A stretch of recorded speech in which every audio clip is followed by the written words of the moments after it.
Hey y'all, cooking, cutting up, keeping it real. I'm putting on some chili for hot dogs and hamburgers. A great recipe. You will love it. Your family will love it. And I'm gonna get that started and show y'all what I'm doing. I'm gonna start with some beef tallow. Where is my washcloth? Okay, I'm gonna start with a little bit of beef tallow in this pot. I'll try to stand to the side so you can see. About a tablespoon. And I've got the pot on high for now.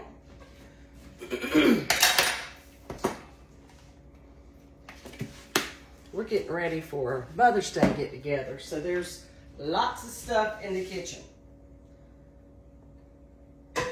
As soon as that beef tallow melts on high, meanwhile, I'm gonna start opening up. I have 3 pounds of hamburger. And this is from a local farm. So usually that means it's better quality, grass-fed, and leaner. You gotta keep a little fat in hamburger to keep the taste alive.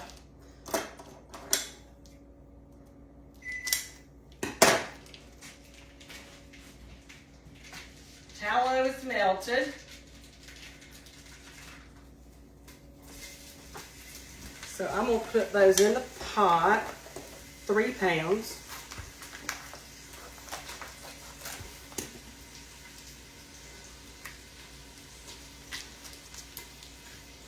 Thank goodness for some kitchen shears, okay?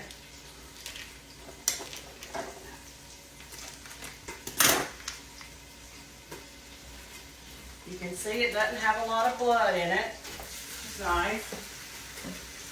People get a little crazy about the blood, but I plead the blood on them.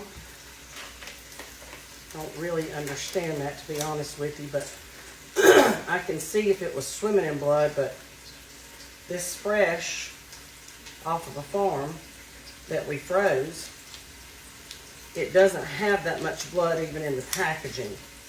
I don't know if y'all can see that, but anyway, last pound. Now I'm just going to tear this up, and then I'm going to bring y'all over closer.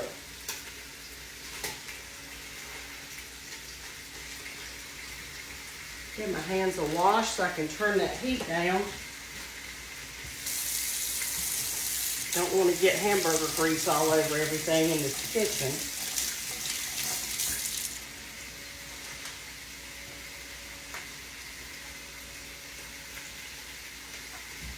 Okay, there we go. I'm going to use my meat cutter upper. That. And I'm going to start to break the meat up. I'm going to move this so I can move y'all closer to me.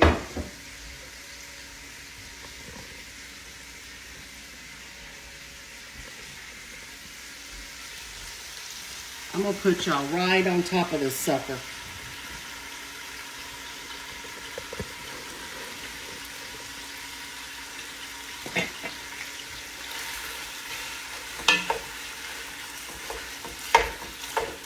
Now while that's doing its thing, I'm going to cut up an onion.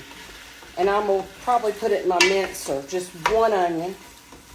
And I'm going to get that in the pot so it can be cooking with the hamburger.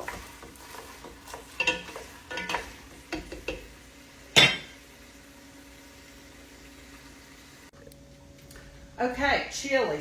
That's what we're doing today, hot dog chili. I'm going to put my onion in this little mincer denser. I don't know what it's called. I've had it. It's by Black & Decker, and I've had it for a long time.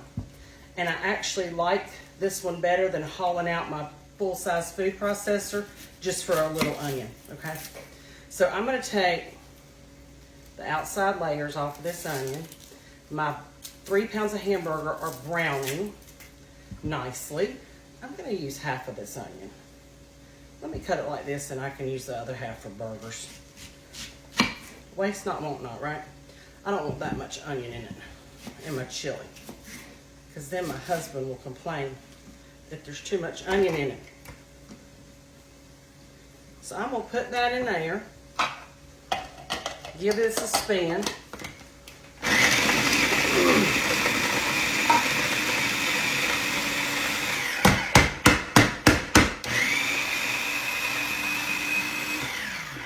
Okay, perfect. All right, let me bring y'all over here to the stove and try not to knock something off of my cabinet, because there's a whole lot of shaking going on in here today, let me tell you. Come along, baby, whole lot of shaking going on. Yep, a lot of shaking and baking and cooking and keeping it real. I'm just going to use my clean hands. And then I'll get that smell off my fingers with Listerine. Works great.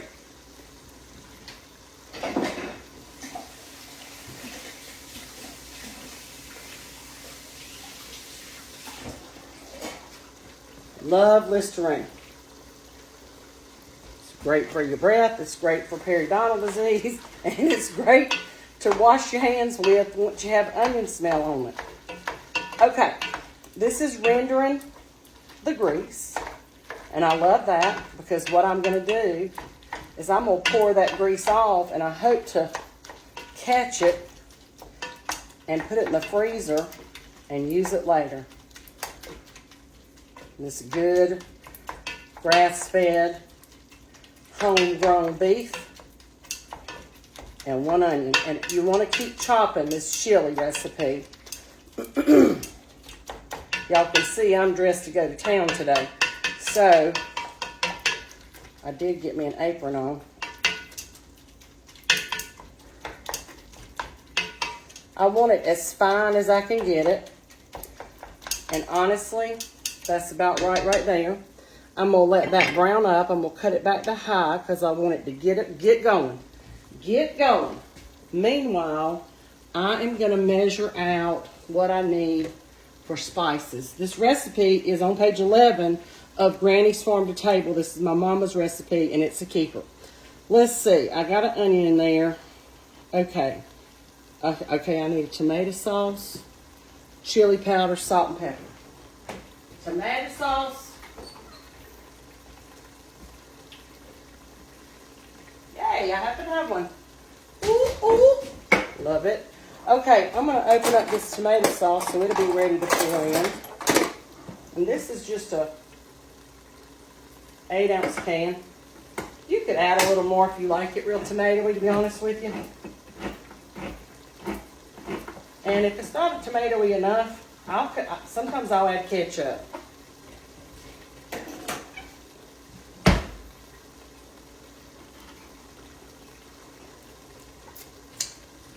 Okay, now for the chili powder.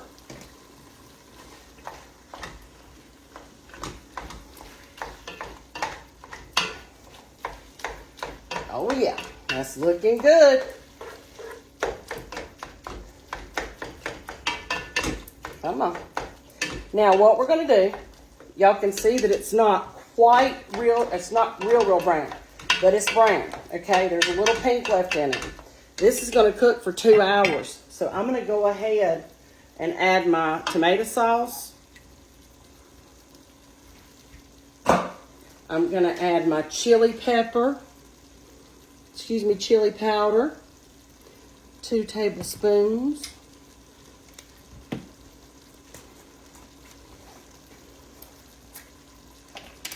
Actually, 9 tablespoons for a full recipe. Okay. Listen, I get sideways sometimes. Sideways. All right, this is not happening quick enough for me, so I'm going to use my knife. How many people do that? I would love to know when y'all watch this video. You get as impatient as I am about cooking. I'm going to put 9, and I'm just going to eyeball my fist. That's 1, 2, 3.5, 4, 5, 6, 7. I feel like a chilier. 8, 9. Okay. And you can choose to measure that out if you like. Okay, let's give this a little twirl. A little spin around the skating rink, if you will. Need some 70s music. Get you in the mood. Gets me in the mood. Okay, now I need salt, pepper, and I'm going to do that to taste. And then I'm going to cover this in water. So I'm going to do, I don't know, let me see. You can always add salt later. I'm going to do 2 teaspoons, around about 2 teaspoons. And then I'm going to do about 2 teaspoons of pepper. I kind of like mine with a little bit of jazz to it. You could add red pepper if you like that. Cayenne pepper. If you want it hotter, you can do that with this recipe. But this, to me, is as close as it comes to buying, I don't know if y'all remember this place, Curtis Chili. It used to be in Greensboro, downtown, near South Elm, Eugene, I think. They had the best darn chili. You could buy it by the gallon. Loved it, loved it. But this is the closest thing to it. Let me get some water over it.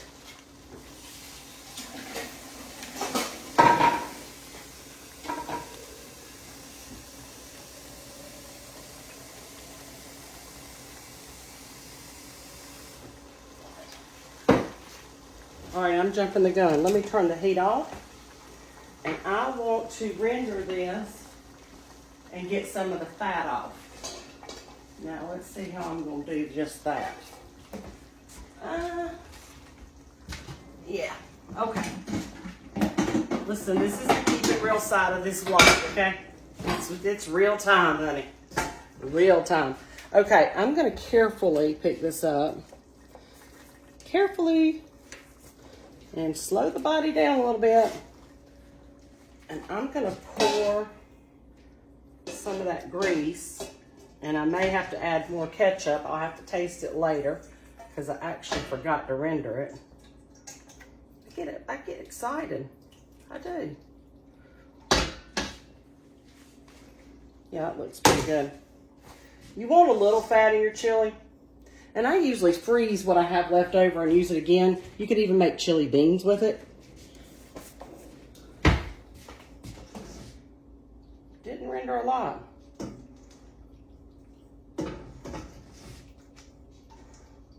All right, I'm gonna dump this back in real quick. I'm gonna cut that burner back on to low. And I'm gonna cover it with water. Now you have to keep an eye on this. You want to cook it on low for about 2 hours, stirring every time you walk past it. That's what I do. I'll set a timer for about 15 minutes, like Pavlov's dog, and I'll come by and make sure that it's got enough water and that it's not sticking to the bottom. Okay, hot dog chili, y'all, for Mother's Day cookout. That's what I'm doing in my kitchen today. And I'll show y'all one last thing. When you pull this chili up to put it on a burger, or it looks like that. It's gonna cook down some. This is a good recipe. Anyway, thanks for joining me in my kitchen. We'll see y'all soon. Cooking, cutting up, keeping it real. Bye now.